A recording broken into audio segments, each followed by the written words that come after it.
ये नहीं हो सकता।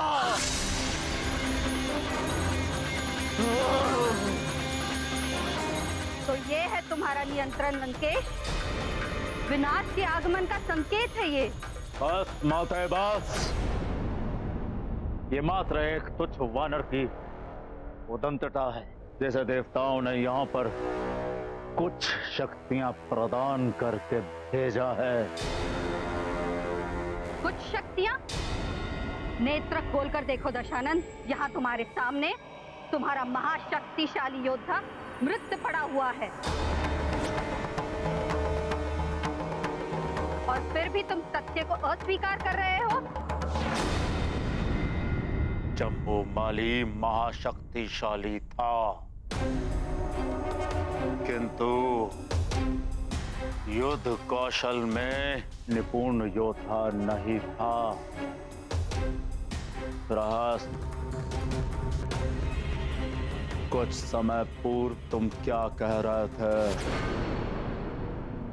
लंकेश, यदि आवश्यकता हुई तो मेरे अन्य 7 पुत्र भी वहां जाएंगे।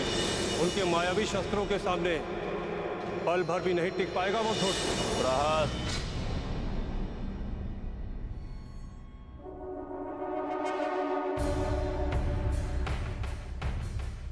हाँ लंकेश, मेरे पुत्र, मेरे 7 पुत्र प्रतिशोध लेंगे अपनी भ्राता की मृत्यु का। और यही नहीं, उनके साथ 5 युद्ध निपुण सेनापति भी भेजूंगा उनकी सहायता के लिए।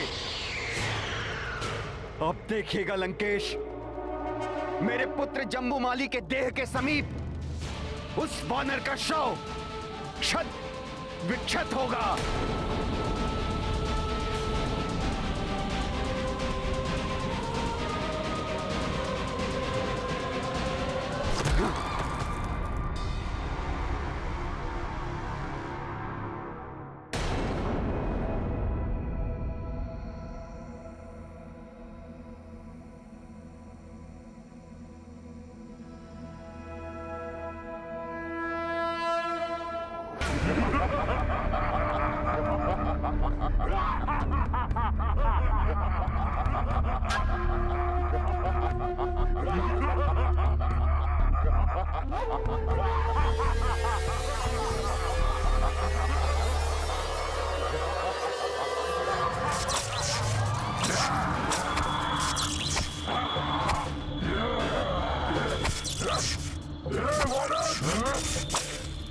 तुच्छ वानर, मेरे भ्राता का वध करके तुमने स्वयं अपने मृत्यु को आमंत्रित किया है।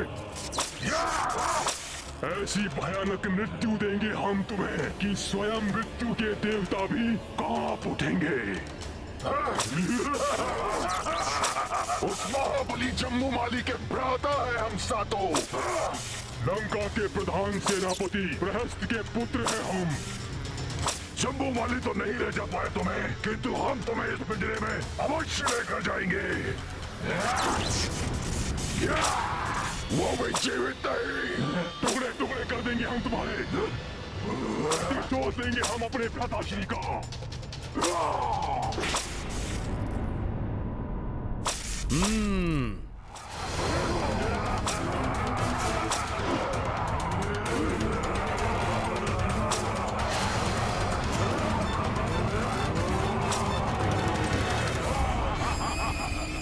बड़े ही भयानक कोड़े लिए हो तुम सब। कोई बात नहीं, मेरे पास भी एक कोड़ा है। सखा,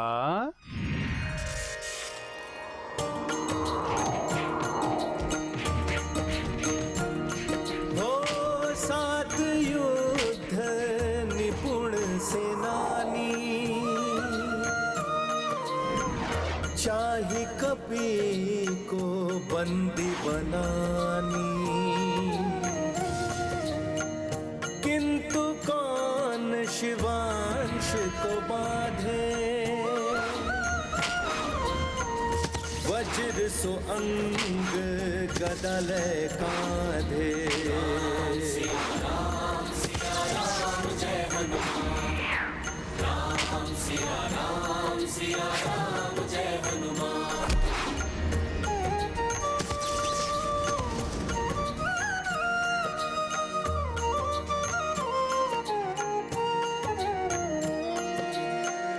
रण कौशल जब कभी दिखाई, क्षण में सबको धूर चटाई।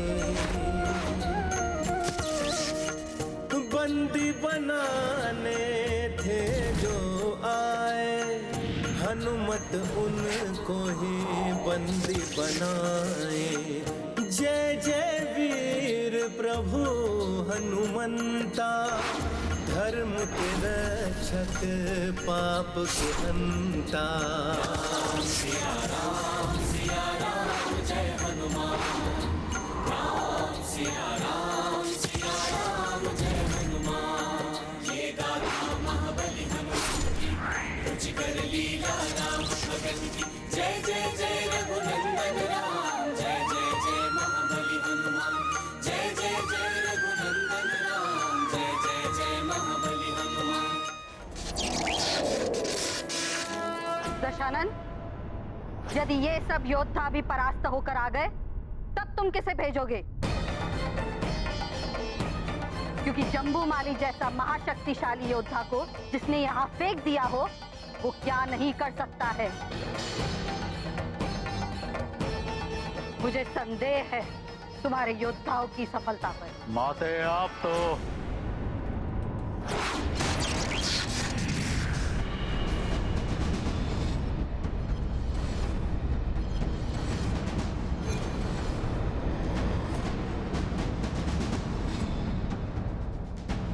देख लिया रावण, अब बताओ, अब किसे मरने के लिए भेजना चाहोगे तुम?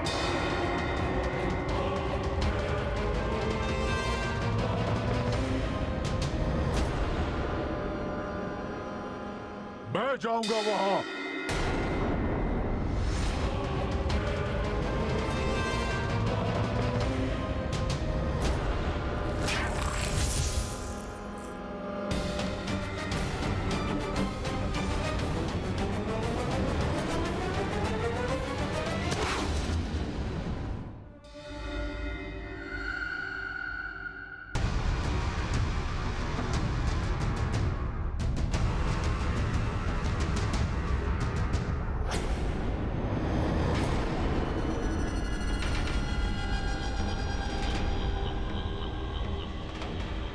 मैं आपका कनिष्ठ पुत्र अक्ष कुमार, मैं वहां जाऊंगा उस धूर्त वानर को दंड देने के लिए।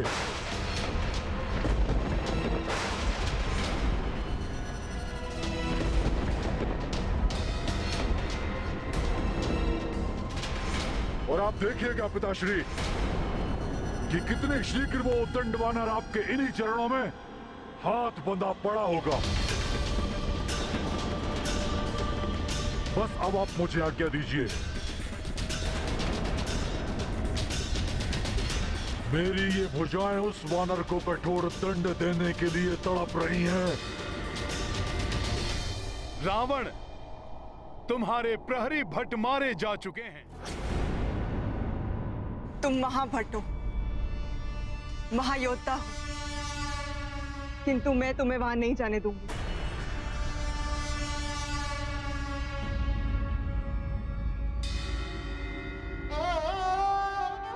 स्वामी, मैं आपसे विनती करती हूँ, मेरी बात मान लीजिए। अक्ष कुमार को वहां जाने की आज्ञा मत दीजिए। अपने पुत्र को काल के गाल में मत भेजिए। महारानी मंदोदरी, ऐसा मत कीजिए स्वामी। अक्ष कुमार की आयु तो देखिए, तरुणावस्था ने अभी इसके जीवन में आरंभ ही किया है। इसके जीवन की ज्योति उस वानर रूपी मृत्यु की आंधी को सहन नहीं कर पाएगी।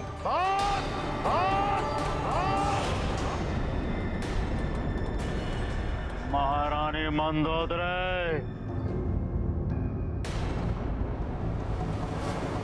अनेक वीर रक्ष योद्धाओं को जन्म देने के पश्चात ही आप अपने पुत्र को कायरता का पाठ पढ़ा रही हैं।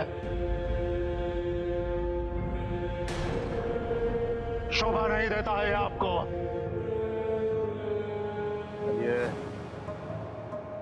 हमारे पुत्र के मस्तक पर तिलक लगाइए और भेज दो अपने पुत्र को मृत्यु के मुख में। माते, ये क्या कह रही हैं आप? 3 लोगों पर रक्ष परचम फहराने का आपका वो स्वप्न इस प्रकार पूरा होगा? भला लंकेश की माता कब से भयभीत होने लग गई? जब से तुम्हारी दृष्टि में राक्षसों का हित गौड़ हो गया है और तुम्हारा निजी सुख सर्वप्रिय हो गया है। इसी का परिणाम है कि वो एक वानर जो अवश्य ही सीता के पति का दूत है, तुम्हारे समक्ष एक चुनौती बनकर खड़ा हो गया है। बस! वन वन भटकने वाला वो साधारण नर, उसकी सहायता भला ये महाबली मायावी वानर क्यों करेगा? उसे अवश्य ही देवताओं ने भेजा है। इसे बंदी बनाकर दंडित करना ही होगा।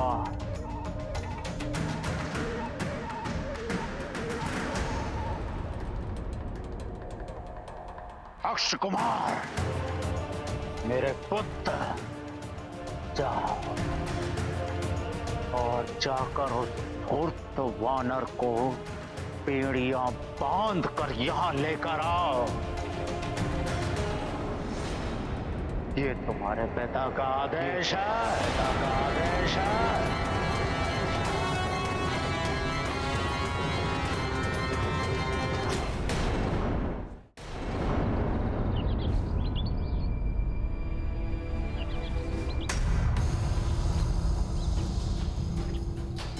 क्या हुआ त्रिजटा? तुमने फिर से कोई स्वप्न देखा क्या?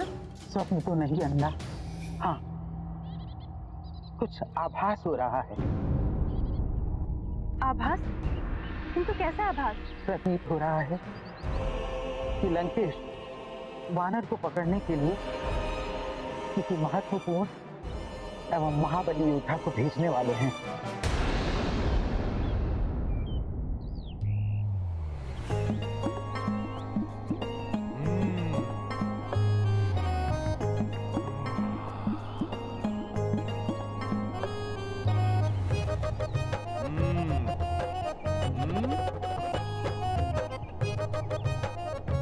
जब तक कोई और महाभट योद्धा ना आए तब तक क्यों ना इन रसीले फलों को खाकर मैं अपनी क्षुधा ही शांत कर लूं।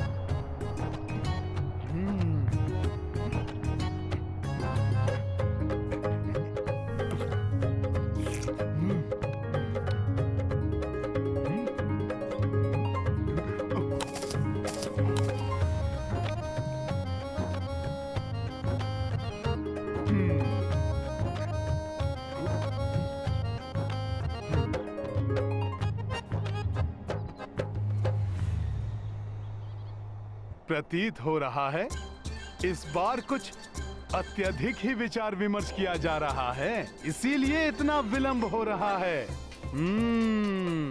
अच्छा है, कोई महाभट योद्धा आएगा तो युद्ध करने का भी कुछ आनंद आएगा। चाहे कोई भी योद्धा क्यों ना आ जाए, किंतु मुझे पूर्ण विश्वास है कि वो महाबली वानर उसे भी परास्त कर देगा। जैसे विकराल जम्बूमाली सेनापति प्रहस्त के 8 पुत्र और लंका के अनेकों सेनापति उस वानर के प्रहार के सामने धराशायी हो गए हैं। श्री रामदूत हनुमान यहाँ से जाने से पूर्व उस राक्षस राज रावण को मेरे स्वामी प्रभु श्री राम की शक्ति का आभास भली भांति करा देना चाहते हैं। जैसी आपकी आज्ञा होगी पिताश्री, वैसा ही होगा। आप देखिएगा कैसे मैं उस धूर्त वानर को बंदी बना के लंका की गलियों से घसीटते हुए, कोड़े मारते हुए आपके इन्हीं चरणों में लाके पटक दूंगा। और पूरी लंका ये देखेगी यदि लंकेश के विरुद्ध कोई शीश उठाता है तो उनका ये पुत्र अक्ष कुमार उनकी क्या दुर्दशा करता है। वाह पुत्र अक्ष कुमार, वाह। देखा मंदोदरी, इसे कहते हैं महाबली पिता का महावीर पुत्र।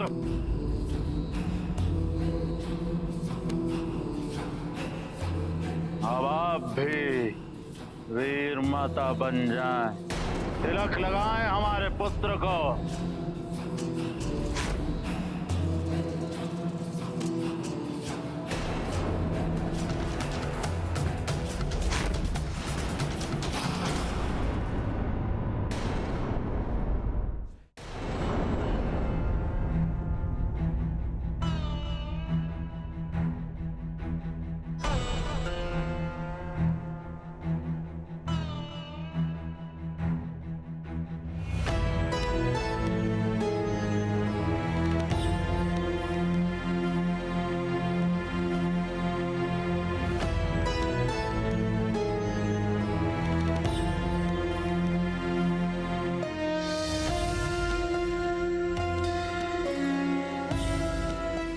महारानी मंदोदरी, आपके हाथ क्यों कांप रहे हैं? अपना मातृ धर्म निभाइए। लंका की महारानी, हमारी पटरानी, अपना कर्तव्य पूर्ण करिए, अन्यथा हम अभी के अभी आपको त्याग देंगे।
ये अशोक वाटिका के फल तो बड़े ही रसीले हैं।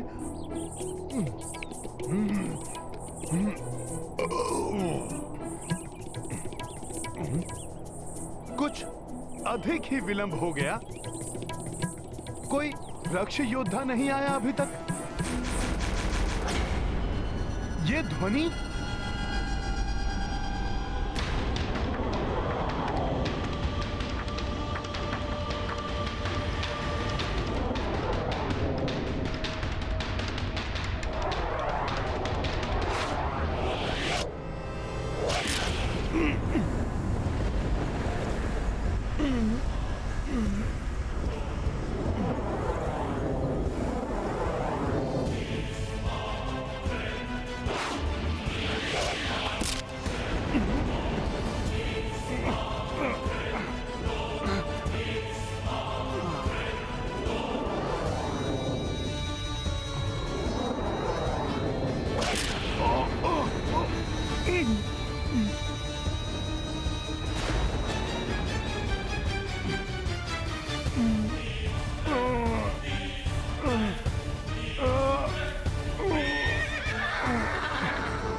अहंकार एवं निस्वार्थ जब व्यक्ति पर हावी होते हैं तो उनका विवेक हर लेते हैं और व्यक्ति से भूल पर भूल करवाते हैं।